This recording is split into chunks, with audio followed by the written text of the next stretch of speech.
자, 반갑습니다. 신영진입니다. 자, 우리가 지난 5장에서 이제 다양한 클래스와 인터페이스 파트 1을 마쳤죠. 거기에서 우리가 집중적으로 배웠던 게 바로 추상 클래스, 그리고 인터페이스를 통한 뭐 여러 가지 다양성, 그리고 인터페이스도 위임이 가능하다. 뭐 이런 뭐 개념들에 대해서 좀 많이 배웠죠.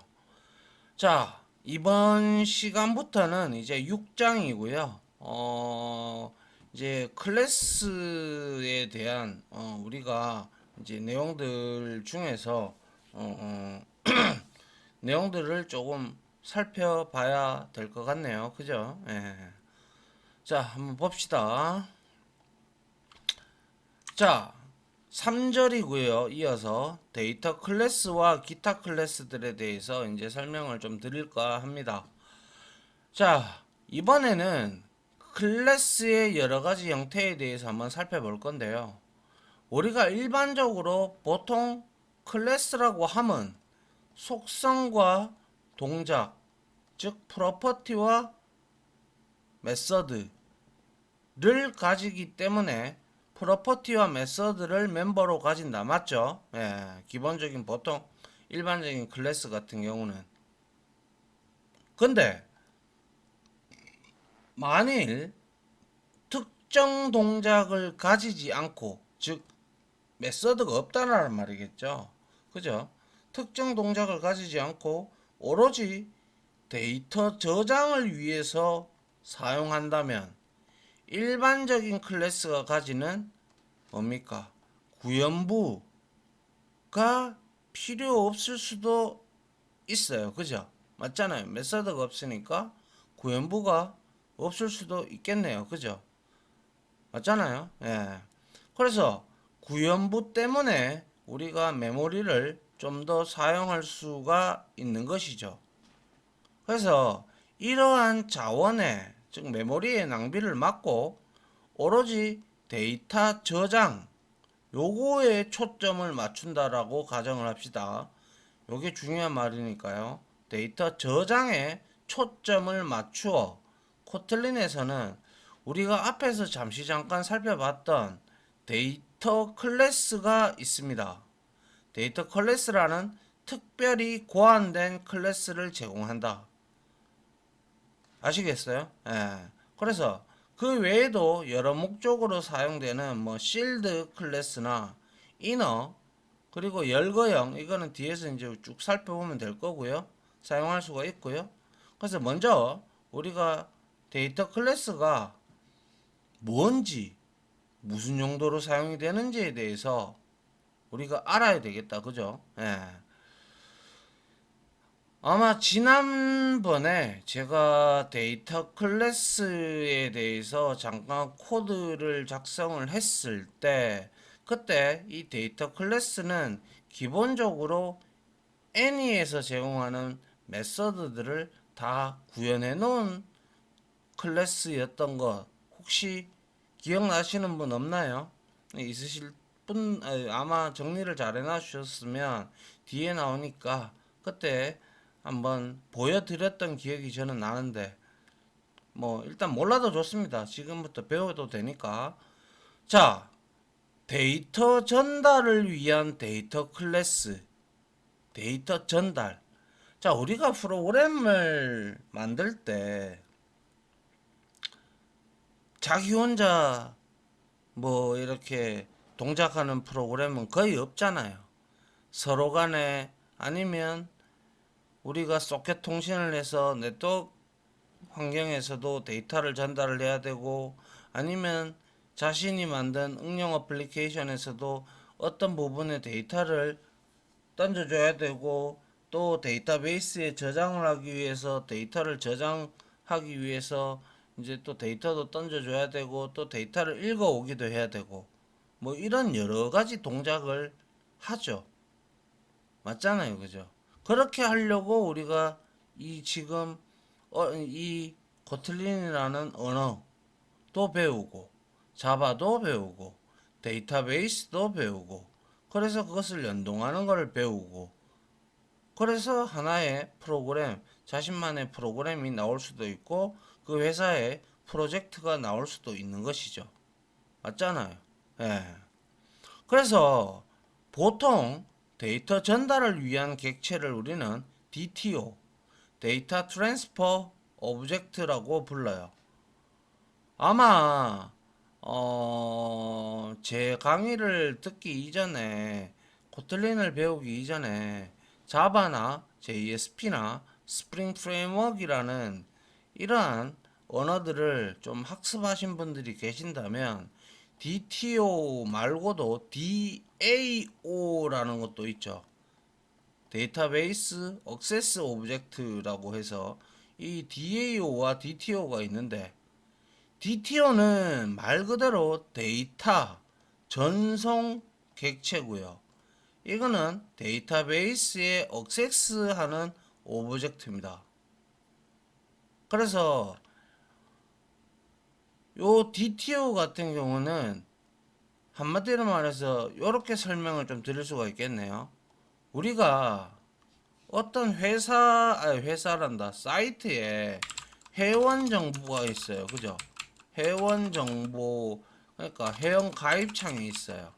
그러면 우리는 그 회원을 멤버 클래스로 만약에 이렇게 우리가 하나를 만들 수가 있겠죠. 그러면 이 회원한테는 뭐 이름도 있을 수 있고, 그리고 주민등록번호도 있고, 그리고 집 주소도 있고, 그리고 핸드폰 번호도 있고, 그리고 취미, 그리고 뭐 남자인지 여자인지 성별도 있고, 뭐 등등등, 아이고, 등등등등 여러 가지의 정보들이 있단 말이에요. 그죠? 그러면 이거를 우리가 다 기입을 하고, 뭐 필수 데이터들은 당연히 다 기입을 해야겠죠. 아이디도 빠졌네요. 아이디도 넣고 비밀번호도 넣고, 그죠? 뭐 이런 것들은 다 정확하게 이제 우리가 사이트를 로그인을 하거나 이럴 때 필요한 부분이니까 이런 내용들을 다 작성을 해서 이제 여러분들이 회원 가입이라는 버튼을 딱 누르면 프론트 단에서 우리 화면에 보이는 것을 우리는 통상적으로 크게 따지면 뷰 단입니다. 뷰 단. 화면 사람들한테 보여지잖아요. 그래서 뷰 단에서 우리가 이렇게 입력을 하면 이 입력된 것을 누군가가 저장을 해야 되죠. 그게 바로 DTO예요. DTO가 저장을 하고 이제 인스턴스를 만들어서 이 값을 데이터 액세스 오브젝트 예어놈을 통해서 데이터베이스에 저장을 합니다. 그래서 여러분들은 단순히 이름이나 아이디나 비밀번호 이렇게 적으면 DTO 객체를 통해서 DAO를 거쳐서 DBMS에 저장을 하게 되고, 저장이 되고 있어야 여러분들이 아이디나 비밀번호를 치고 들어가서 로그인을 할 수가 있죠. 그죠? 예. 그래서 이게 바로 데이터 전달을 위한 객체가 바로 DTO. DAO는 데이터베이스에 접근하기 위한 객체다. 이렇게 여러분들이 이해를 하시면 될 것 같습니다. 그래서 자바에서도 마찬가지로 DAO, DTO, 근데 보통 DAO, DTO 이렇게 부르는 것은 우리가 이제 JSP, 그런데 어차피 JSP도 우리가 뭐라고 할까요? JSP도 어차피 자바를 그 줄임말이 자바 서버 페이지거든요. 그래서 그 이제 서버 단에서 이제 움직이는 놈이다 보니까 자, 자바는 FOJO 이렇게 돼 있어요. 그래서 plain old java object라고 부르기도 했다. 자, 이 자바의 POJO는 우리가 엄밀히 말하면 이제 여러분들이 이제 이놈은 우리가 자바에서 이제 이놈을 보면 어떤 뜻이냐면 특정 클래스나 인터페이스나 클래스를 상속하지 않고 순수하게 getter, setter만 구성이 되고 어디에도 종속되지 않은 자바 객체 자체를 우리는 plain old java object라고 합니다. 그러면 다른 곳에 종속되지 않는다라는 것은 뭐예요? 해당 클래스를 사용하기 위해서 어떤 프레임워크나 외부 환경이 필요 없다라는 걸 의미를 하죠. 그래서 다시 말해서 우리가 혹시 스프링을 하신 분들이 있는지 모르겠는데 스프링에 보면 우리가 MVC 패턴을 걷어내도 이 POJ2O라고 하는 이놈은 정상적으로 동작을 해야 한다라는 것이죠. 그런데 이제 얘가 우리가 이제 스프링에서 이제 의존 주입 뭐 이런 개념이 나오거든요. 거기에서 이제 우리가 스프링에서 IOC 컨트롤러에 주입시키면 얘를 우리가 통상적으로 자바 빈이라고도 얘기를 해요. 알겠죠? 그래서 이제 요거에 대해서 갑론을박이 많아요. 그냥 단지 근데 여러분들은 DTO하고 비슷한 개념이구나라고 생각을 일단 하세요. 여기서는 알겠죠? 자, 아무튼 DTO는 구현 로직을 가지고 있지 않겠죠. 당연히 얘는 값만 가지고 있는 클래스니까. 그래서 순수한 데이터 객체를 표현하기 때문에 보통 속성을 접근하고자 하는 getter와 setter는 미리 우리는 코틀린에서는 만들어진다 그죠. 그래서 여기에 추가적으로 자 이게 바로 애니형 클래스에 있는 any 클래스에 있는 메서드들입니다. 그래서 toString, equals 또 뭐 해시 코드도 있고요. 또 copy라는 것도 있습니다. 그래서 그러한 같은 데이터를 표현하거나 비교하는 메서드를 가져야 한다. 이 DTO는. 그래서 자바에서는 이것들을 모두 정의하려면 다 오버라이딩을 해야 돼요. 오버라이딩을 하지 않으면 그냥 이제 오브젝트 클래스에서 가지고 있는 그 값대로 사용이 된다라는 거예요. 그래서 이런 것들을 모두 재정의하려면 자바에서는 소스 코드가 아주 길어지게 되지만 코틀린에서는 아주 간략하게 표현할 수 있게끔 이 데이터 클래스가 존재한다라는 거예요. 아시겠죠? 예.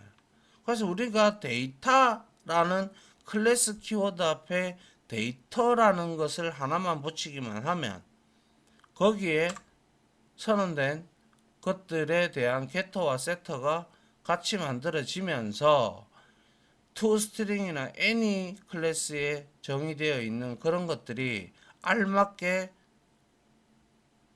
오버라이딩 된 채 만들어 줍니다. 그게 코틀린의 DTO 객체입니다. 아시겠죠? 예. 자, 그래서 코틀린에서는 앞서 말씀드린 바대로 DTO를 위해 데이터 클래스를 정의할 때 getter, setter, toString, equals와 같은 메서드를 직접 만들 필요 없이 내부적으로 자동 생성됩니다. 그래서 웬만하면 오버라이딩을 따로 하는 것은 권장되지 않습니다. 그래서 데이터를 위한 프로퍼티만 신경 써라 이거예요. 이런 것들은 컴파일러가 다 알아서 만들어 줄게 이런 뜻이거든요. 그래서 데이터를 위한 프로퍼티만 신경을 써서 작성을 하면 된다라는 뜻이고요. 그리고 코틀린의 데이터 클래스에서는 내부적으로 자동 생성되는 메서드는 다음과 같다. 말씀드린 프로퍼티를 위한 getter setter는 기본적으로 일반 클래스에서도 제공을 하죠. 그리고 이제 비교를 하기 위한 equals와 키 사용을 위한 해시코드가 있습니다. 요것들 뒤에 나오니까 그때 다 설명드릴게요. 그리고 프로퍼티를 문자열로 변환해 순서대로 보여주는 toString. 이거 우리 써봤잖아요. 그죠? 우리가 이 toString을 언제 많이 썼어요? 오버라이딩을 해서 그 클래스 안에 있는 프로퍼티들을 우리가 toString을 오버라이딩 하면서 그 값들의 변경을 실시간 확인하고자 할 용도로 toString을 오버라이딩을 해서 우리가 몇 번 여러분들하고 제가 같이 몇 번 확인한 적이 오버라이딩을 한 적이 있어요. 그죠? 기억나실 거예요. 그죠? 예. 자, 그리고 또한 객체 복사를 위한 카피 메서드도 만들어주고요. 그리고 프로퍼티에 상응하는 컴포넌트 1, 2, 3, 4까지 n까지 우리가 만들어집니다. 이거는 프로퍼티의 개수에 따라서 이게 달라집니다. 아시겠죠? 자, 그런데 이 프로퍼티에서 이제 컴포넌트 1, 2 있잖아요. 그죠? 프로퍼티 1, 2 같은 이런 내용들은 우리가 다시 말해서 뭐라고 얘기를 해야 될까요? 이퀄즈 같은 경우야 우리가 이제 값을 비교하는 거고, 그리고 해시코드는 어떻게 보면 메모리에 있는 그 객체들의 값이 다 다르기 때문에 그거를 정수값으로 표현해주는 그러한 메서드인데, 우리가 지금 여기서 상응하는 컴포넌트 1 이런 거 있잖아요. 근데 이 컴포넌트 메서드는 뭐냐면 우리가 이제 데이터 클래스인 뭐 예를 들어서 뭐 이런 데이터 클래스를 우리가 하나 선언해 놓고 거기에다가 우리가 뭡니까 쭉 프로퍼티들을 여러분들이 선언할 거 아닙니까? 그죠? 그러면 만약에 데이터 클래스에서 이 컴포넌트 1, 2가 만약에 우리가 데이터 클래스가 거대하다면, 예를 들어서 상당히 거대하다면 오히려 컴포넌트 이런 우리가 통상적으로 컴포넌트 n인 메서드라고 얘기를 하는데 오히려 불편할 수도 있어요. 이게 왜? 용량이 커지니까. 그리고 이 컴포넌트는 우리가 중간에 게터란다. 프로퍼티를 쭉 이렇게 나열하잖아요. 그죠? bar를 쓰든 bar를 쓰든 간에 이렇게 우리가 쓴단 말이에요. 그러면 이 컴포넌트는 원은 여기에 선언되어 있는 첫 번째 선언되어 있는 여기에 상응을 하고 얘는 여기에 상응을 하는데 내가 중간에다가 뭘 또 여기다가 삽입을 해버려요. 그죠? 중간에 이렇게 끼워 넣어버리면 원래는 1, 2, 3에 해당하는 그러한 프로퍼티가 딱 정해져 있을 거 아니에요.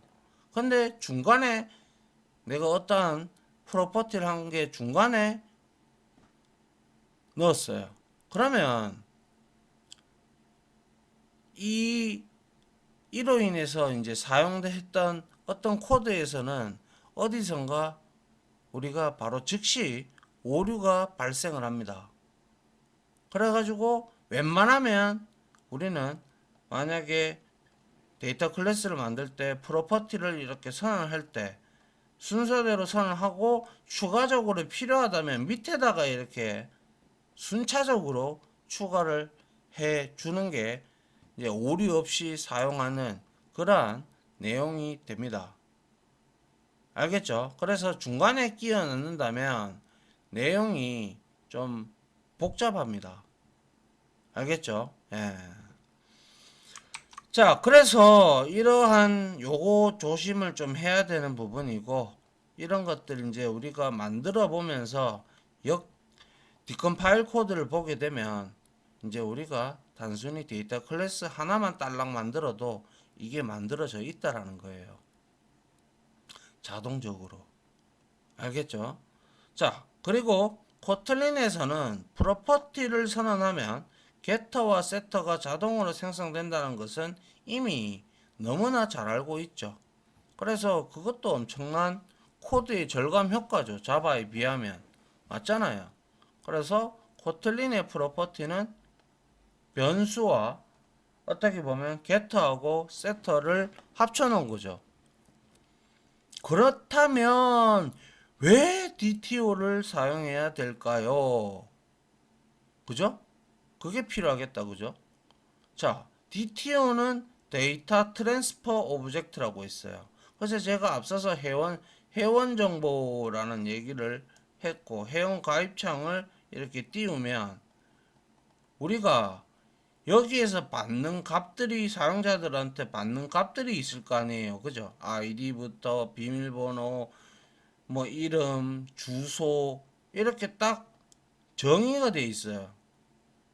그러면 이거를 그대로 이제 우리는 사용자한테 입력받고 사용자가 여기 회원 가입하고 체크를 딱 누르잖아요. 그러면 얘가 우리가 만들어 놓은 이 DTO 클래스에 우리가 이거를 이제 빈이라고 흔히 얘기를 하는데 이건 스프링에서는 또 이제 데이터를 이제 이렇게 해가지고 여기다가 이제 하나하나씩 저장을 합니다. 저장을 하고 여기에 있는 저장된 값을 우리가 인스턴스로 만들어서 데이터 DAO 객체 이거를 이용을 해서 요거를 보고 여기에 있는 이 내용을 보고 데이터베이스에 테이블이라는 개념이 있습니다. 테이블에다가 여기에 테이블은 이렇게 우리가 엑셀의 장표처럼 이렇게 만들어져 있어요. 그래서 여기에 뭡니까? 아이디, 비밀번호, 이름, 주소 이렇게 여기 위에 컬럼들이 이렇게 있으면 여기에 이렇게 표준화가 딱 정의가 되어 있어야 사용자가 입력한 값들이 쏙쏙 요놈을 통해서 데이터베이스에 저장이 될 거 아닙니까? 서로 막 니는 이 뭐 아이디하고 비번만 받는데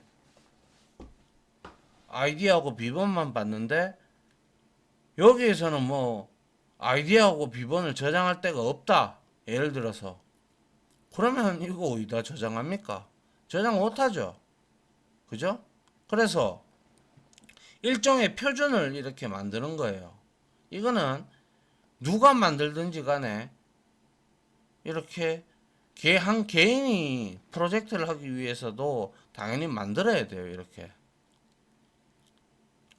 그래서 일종의 표준과 같은 약속을 정하면 이렇게 약속을 정하면 우리는 데이터를 전송하거나 받고자 하는 어떤 요소든 데이터를 쉽게 다룰 수 있기 때문이죠. 엉망진창으로 난 이렇게 받았는데 DTO 객체가 엉망으로 만약에 회원 가입창에서 프론트 단에서 뷰 단에서 이렇게 받았어. 그리고 DTO 객체에다가 저장을 하려고 하는데 저장할 데가 없네. 서로 맞지가 않네. 그럼 어디다가 어떻게 저장을 하고 할 겁니까?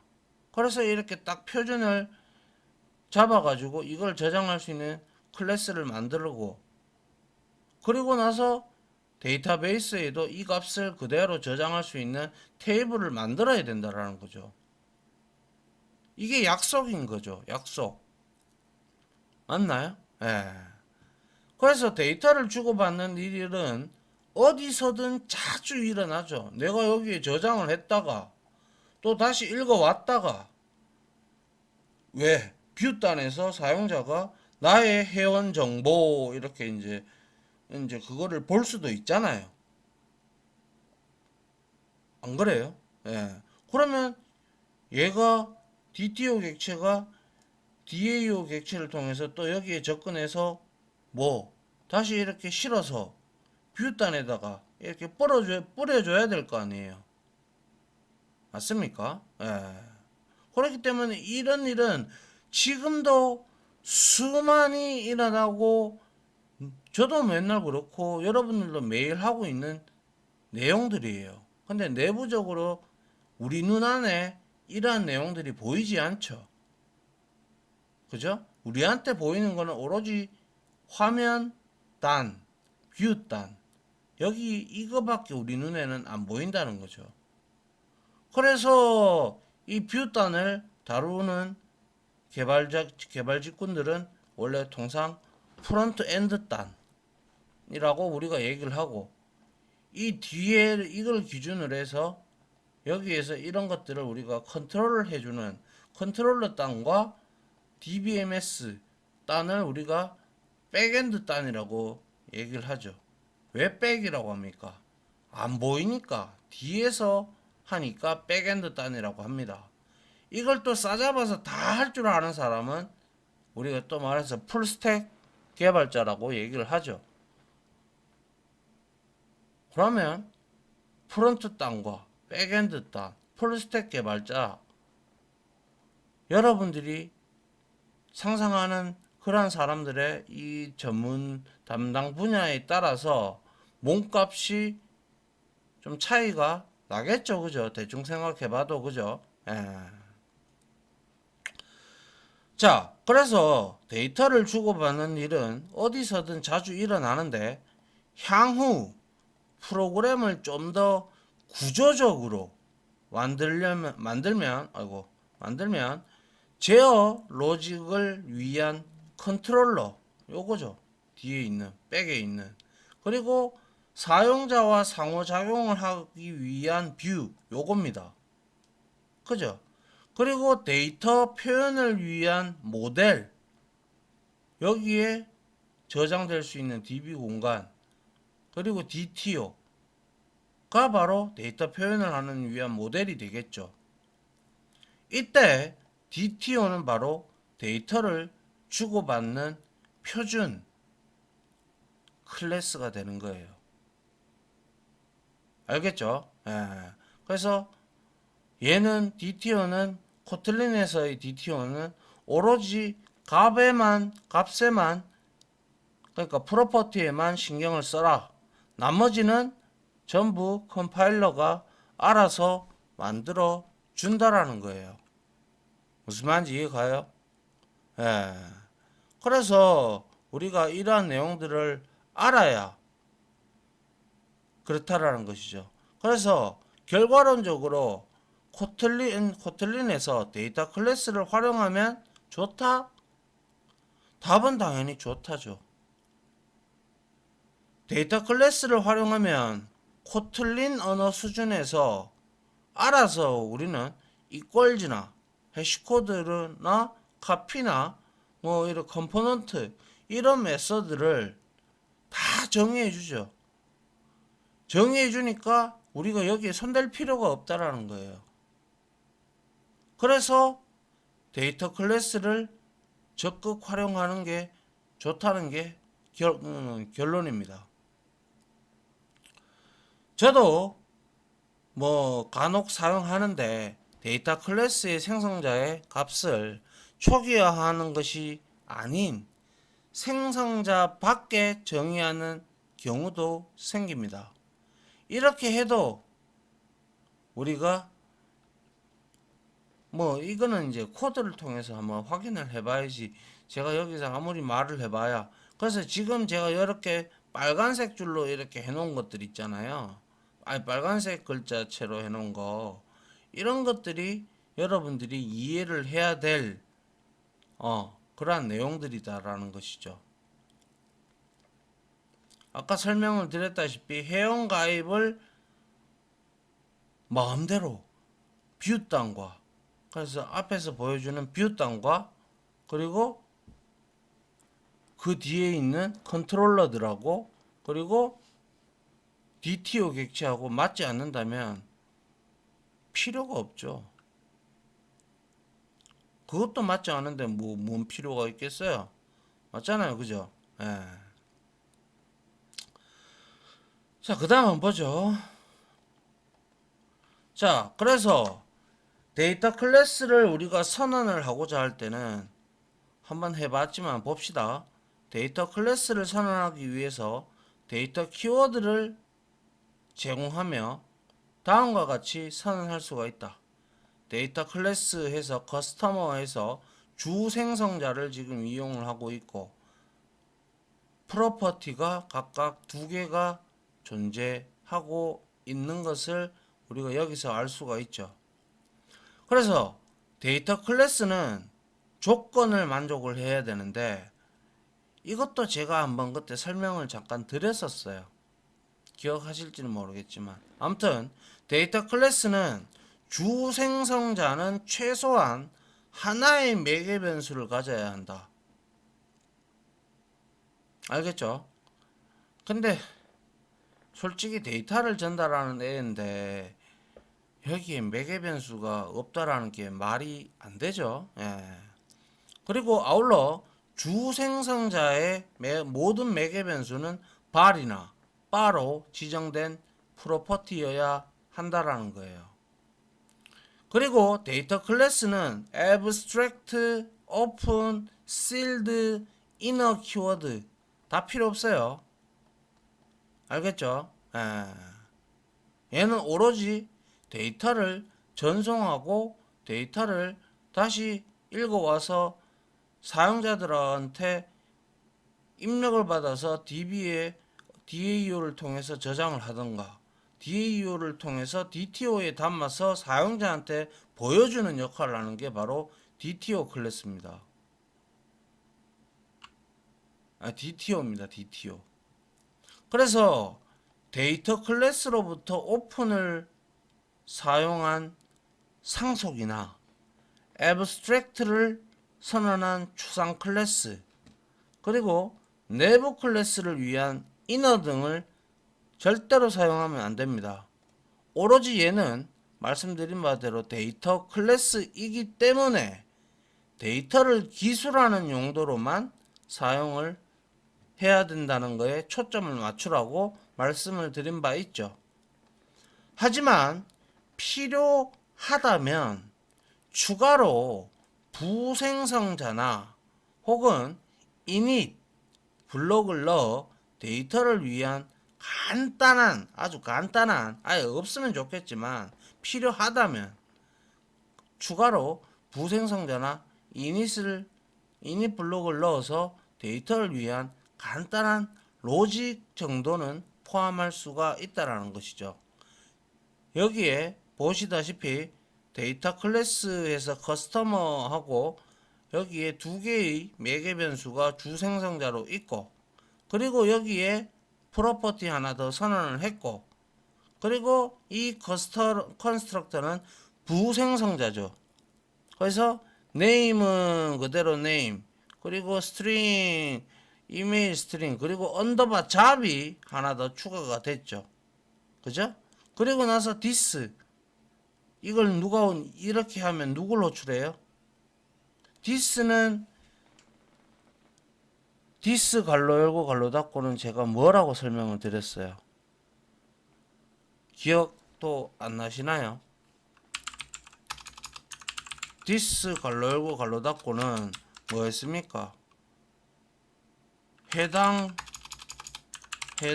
클래스 내에서 또 다른 생성자를 호출하는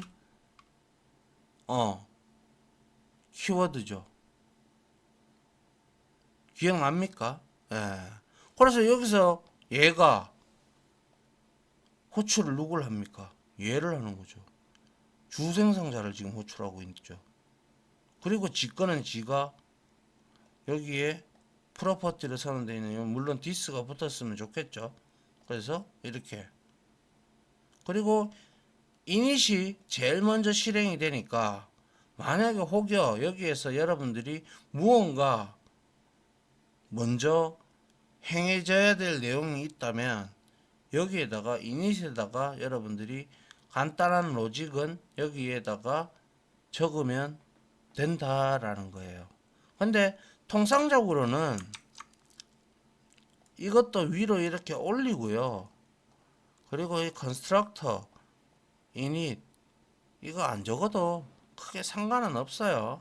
그냥 이거는 필요로 의해서 이렇게 하고 싶다라면 이렇게 해라, 이런 말을 지금 의미를 하고 있는 것 뿐이지 무조건 이렇게 해야 된다 라는 게 아니라 이 뜻입니다. 무슨 말인지 아시겠죠? 예. 그래서 데이터 클래스는 다시 한 번 더 주 생성자는 최소한 하나의 매개 변수를 가져야 하며 주 생성자의 모든 매개 변수는 발이나 바로 지정된 프로퍼티여야 한다. 그리고 데이터 클래스는 abstract 추상적인 오픈 상속을 위한 것 seal 이거는 이제 우리가 나중에 보게 될 클래스에서 사용될 내용이고 이거는 내부 클래스 이너 키워드 이런 거는 절대로 사용을 할 수가 없다라는 거예요. 아시겠죠? 예. 이게 이제 데이터 클래스를 지금 나타내고 있는 거예요. 됐나요? 예. 그 다음 볼까요? 시간이 좀 됐으니까요. 여기까지 끊고 다음 시간에는 이제 이렇게 우리가 데이터 클래스로 선언하면 자동으로 만들어지는 메서드들이 있다라고 말씀을 드렸죠. 그 부분에 대해서 다음 이론 시간으로 다시 찾아와서 여러분들한테 설명을 드리고 실습을 하는 게 옳지 않겠나 싶습니다. 자, 여기까지 마무리하고요. 다음 이론 시간으로 찾아뵙도록 하겠습니다. 여기에 중요한 내용들이 참 많이 나왔습니다. 알겠죠? 예. 여기서 마치도록 하겠습니다. 고생 많으셨습니다. 감사합니다.